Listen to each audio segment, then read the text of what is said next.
Hey y'all, IrixGuy here. Now I've gotten a lot of emails on IrixGuy.com asking very specific questions about the Virgin Islands.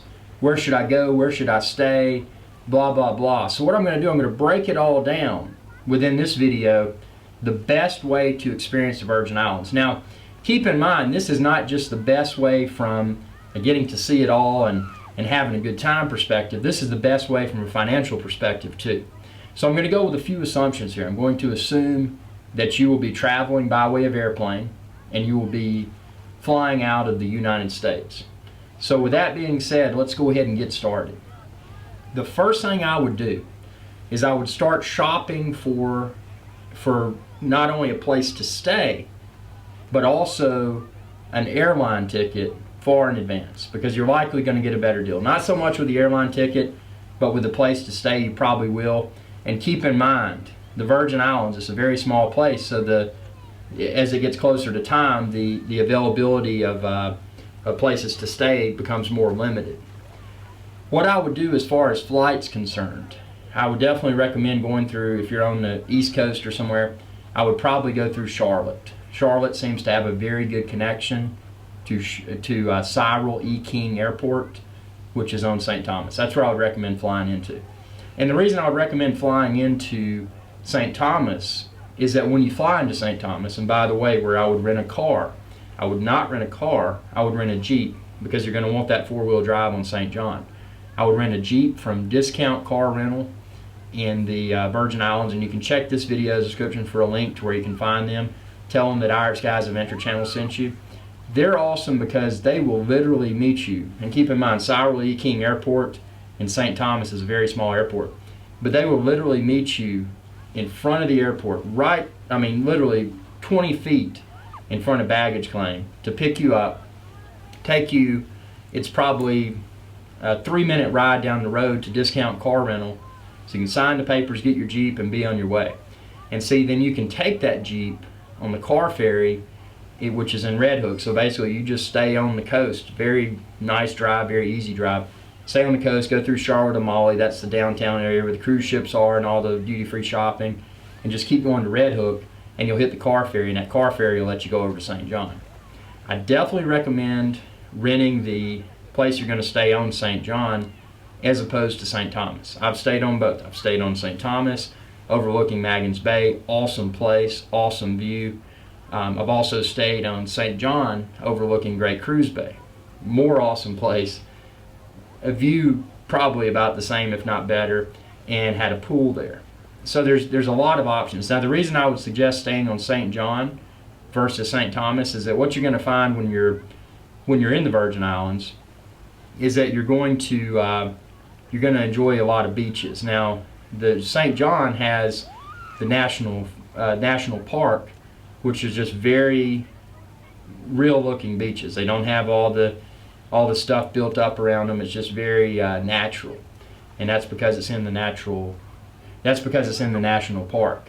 So what we discovered when we stayed on St. Thomas is that most of our days we would get up early in the morning, catch the morning car ferry, go to St. John, and then come back before the car ferry in the evening left. And keep in mind, they don't run at night. So if most of your time was spent on St. John beaches, then you're really taking a dent in your day as far as how long you can stay over there, because you got to catch the car ferry to get back, otherwise you're stuck on St. John all night. So that's one of the reasons I would stay on St. John. The beaches, in my opinion, and I'm not talking negatively about St. Thomas beaches. Morningstar Beach on St. Thomas is really nice. That's where the Marriott Frenchman's is. If you're a hotel person, not a villa rental person, that would be a good place to stay. Magens Bay is an incredible beach. But other than that, on St. Thomas, I found all the best beaches on St. John. So like Cinnamon Bay, Honeymoon Beach, Canil Bay, Hawk's Nest Bay, Jumbie Bay, Trunk Bay, the list goes on. And there's a lot more restaurants on St. John, there's restaurants on St. Thomas too, but there's a lot more restaurants in the Cruise Bay area, just side by side. So there's plenty of dining options, very conveniently located. With that being said, I would recommend staying on St. John. Go to TripAdvisor. TripAdvisor.com is who I really recommend. and look at the villa rentals. And what I would do is that I would search for a villa on St. John, probably around Great Cruise Bay, in that area. And then that way, when you're going to the, if you need to go out and get groceries, Starfish Market's great, by the way, just right outside of Cruise Bay. If you need to get groceries, want to go out to dinner or whatever, it's convenient. Or go to the beaches. You know, you can go from Great Cruise Bay through the downtown Cruise Bay, and then boom, right when you pass Mongoose Junction, which is another restaurant and shopping area, then you enter the Virgin Islands National Park. So that's where I would stay. And really what it'll come down to, I would look at the reviews on TripAdvisor and just figure out what size place do you want. Do you want 1 bedroom? Do you want 2? Do you want bigger? Do you want a pool? Check and make sure it has air conditioning, because not all places will. And depending upon the time of year and the elevation where your house is, it can get a little bit warm. And I would say places that only have the bedrooms air conditioned, that's more than sufficient, because the open area of the house, the great room and all of that, if it's not air conditioned, that's fine. At least it's fine for me. When I stayed on St. Thomas in the apartment, it didn't have an air conditioner at all, but since it was so high above Maggins Bay, it felt like a natural air conditioner outside. Now, why have I said stay on St. John? Why did I say not stay on Tortola or Virgin Gorda or St. Croix? Well, let's look at St. Croix first. St. Croix is its own little vacation. So if you're doing that, you would probably be limited to St. Croix, because it's about 30 nautical miles, whereas these other islands are just a few miles. So you can island hop. And the reason I've suggested staying on St. John is that you can take, and this is what I would recommend for a week-long itinerary. I would look at the ferry schedule for St. John.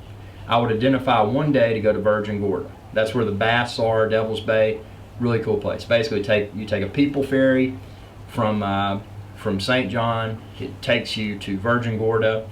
As soon as you get off the ferry, there's tons of taxi drivers, and they will take you to the baths in Devil's Bay. Really cool day trip.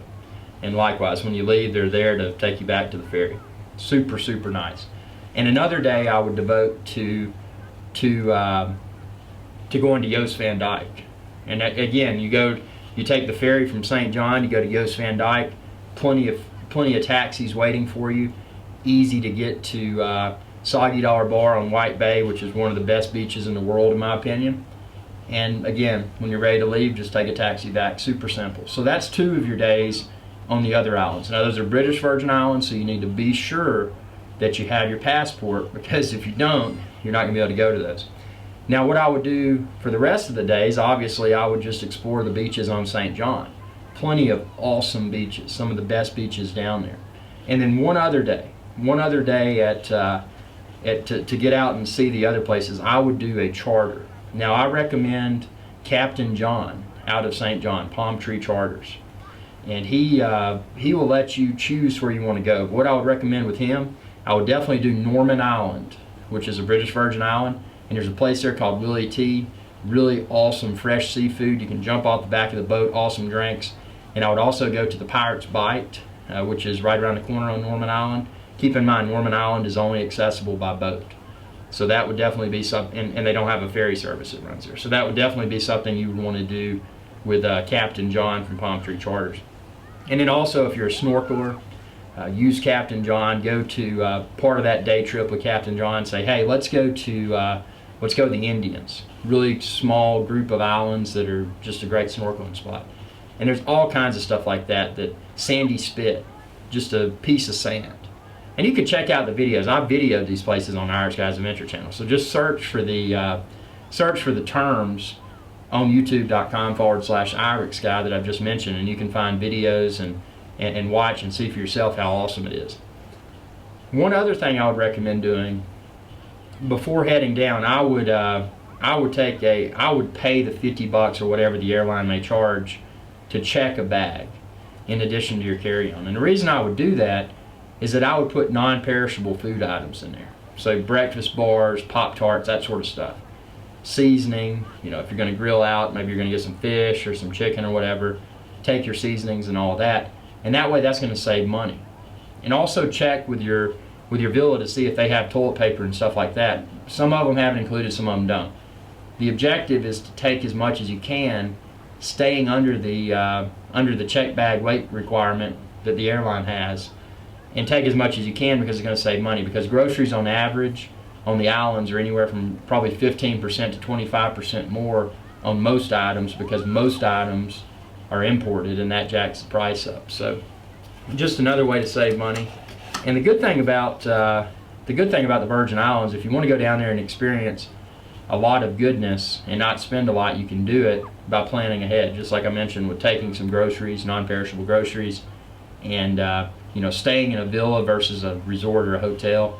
You're just going to get a lot better experience, in my opinion. You're going to save money. You're going to get to really see the islands down there.